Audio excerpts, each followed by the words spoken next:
StadiumDB.com presents Arsenal vs Tottenham, a comparison of London football clubs' stadiums. Welcome to our next material. This time we will compare the venues of the teams that form one of the football's most recognizable rivalries, the North London Derby. We'll start by showing you the now historic stadiums that have been eyewitnesses to the club's journey to the top. We will then present renderings of the current structures, the stages of construction and the results still visible today.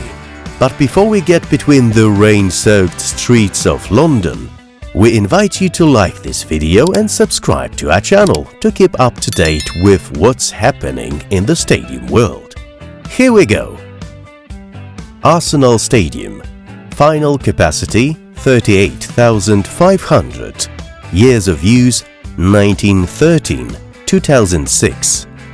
Arsenal played their first game at the stadium known to fans as Highbury on September 6, 1913.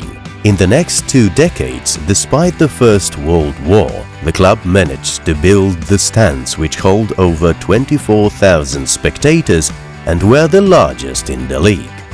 The record attendance achieved on March 9, 1935 may be impressive. A crowd of 73,295 came to the match against Sunderland on that day. A few years later, during the World War II, Highbury was requisitioned by air defenses and soldiers played their matches on the pitch. During one of the German bombings, the North Stand was damaged, but at the time, courtesy of Tottenham, the Gunners played their games at Hart Lane. Although fans of the Gunners' rival teams snidely referred to Highbury as the library, the special atmosphere in the stand was highlighted by Arsenal's first ever Brazilian, Silvinho.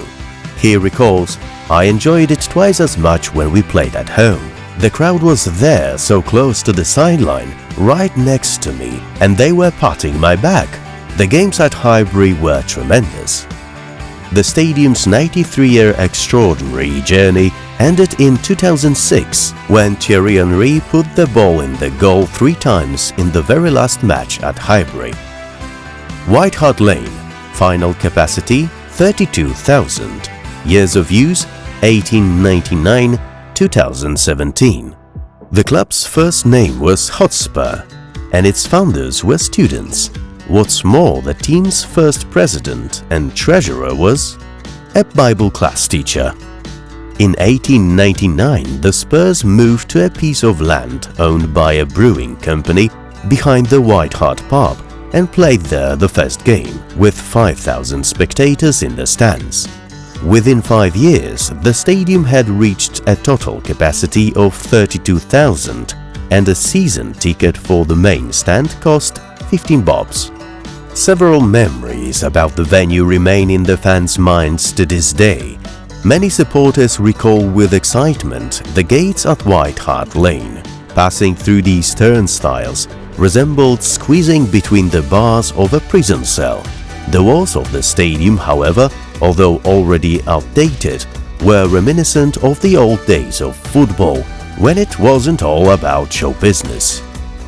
Spurs bid farewell to their home in 2017.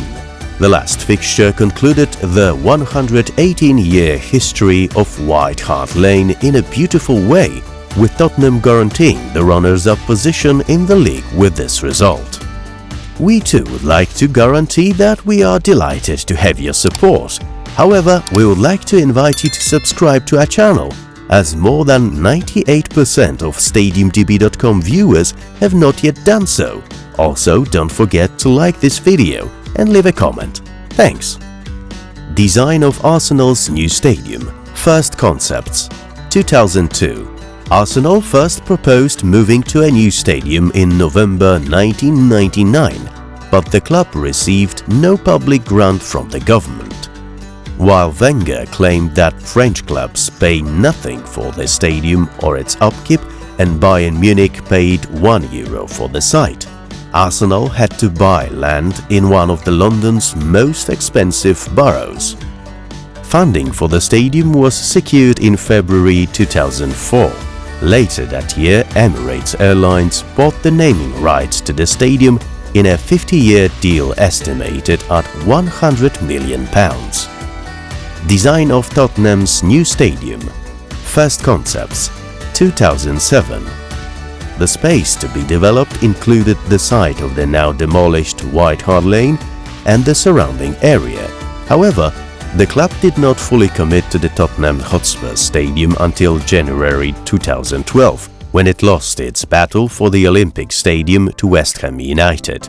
It was first revealed in October 2013 that the club was considering building a multi-purpose stadium to host American football matches. In 2015, the club announced that they had reached an agreement with the NFL to host a minimum of 2 NFL games per year as part of a 10-year partnership. A new project team was also announced on the same day, along with a revised plan. Construction of new Arsenal Stadium. Works span 2004-2006. The club appointed Sir Robert McAlpine in January 2002 to carry out the construction work, and the stadium was designed by Populous, the group of architects responsible for the design of Stadium Australia, home of the 2000 Olympic Games. The first phase of demolition was completed in early 2004, with the piling of the west, east and north stands completed 2 months later. 2 bridges over the railway line connecting the stadium to Drayton Park were also built in August 2004. The construction of the stadium was topped off in August 2005, with the external glazing, power and water installations completed by December.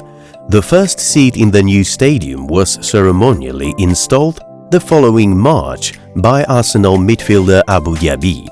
Known for his frequent injuries and nicknamed the Glassman, he apparently brought bad luck to Queen Elizabeth II herself, who did not attend the official opening of the stadium a few months later due to a back injury. Construction of new Tottenham Stadium. Works span 2015-2019. Work on the design began in September 2012, but construction of the stadium itself did not begin until 3 years later.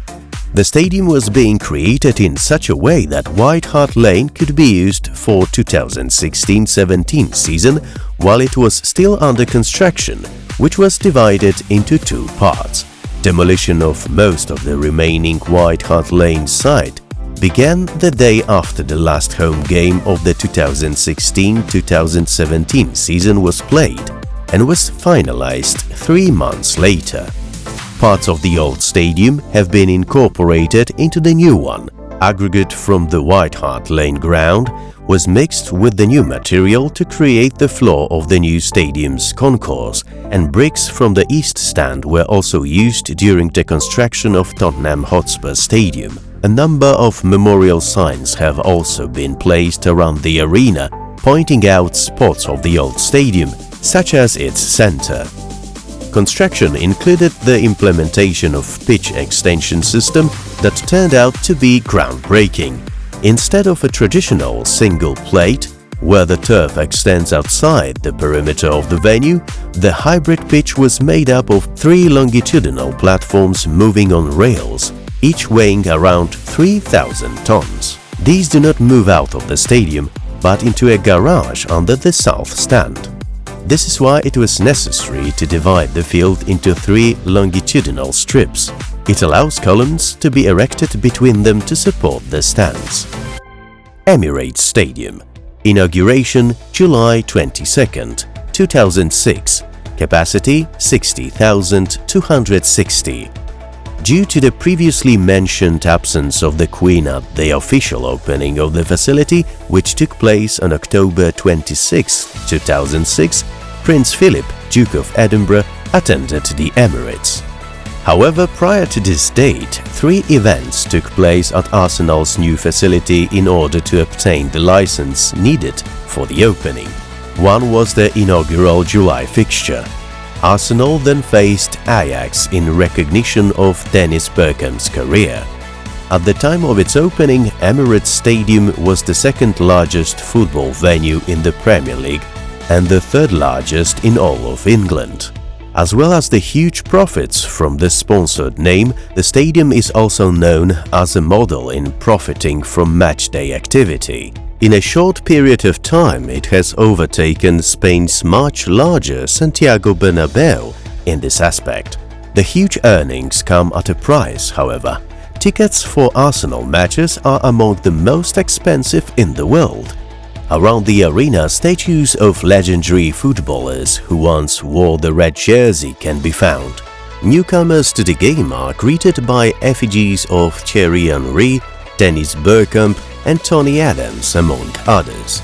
The stadium has not undergone any renovations since its inauguration. Despite having been one of the most modern football venues in the world in 2006 and aging beautifully, the Emirates is slowly beginning to be time-worn. Tottenham Hotspur Stadium. Inauguration April 3rd, 2019. Capacity 62,850. The opening was originally scheduled for a match against Liverpool in September 2018, but delays forced Tottenham to extend their temporary lease of Wembley Stadium until April 2019. The opening ceremony was scheduled for the April 3rd and took place before the Premier League fixture against Crystal Palace. Tottenham's players walked off the pitch with their heads held high after a 2-0 victory, with Heung-min Son scoring the first ever goal at the new stadium. It is safe to say that Tottenham Hotspur Stadium is now one of the state-of-the-art football facilities in the world. Importantly, it is also built to benefit fans and the local community. There is less than 5 meters from the pitch to the south stand, closer than any other Premier League venue. No front row seat in the entire stadium is placed more than 8 meters from the sideline or end line. What might impress is the number of toilets, of which there are a staggering 471, 84% of which are for women.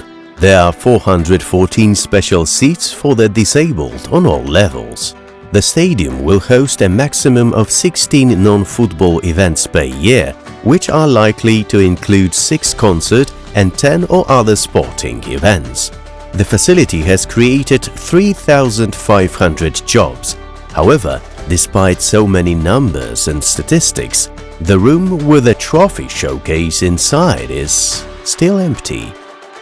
Meanwhile, this is the end of our journey spanning 3 centuries, during which small dreams were turned into great stadiums.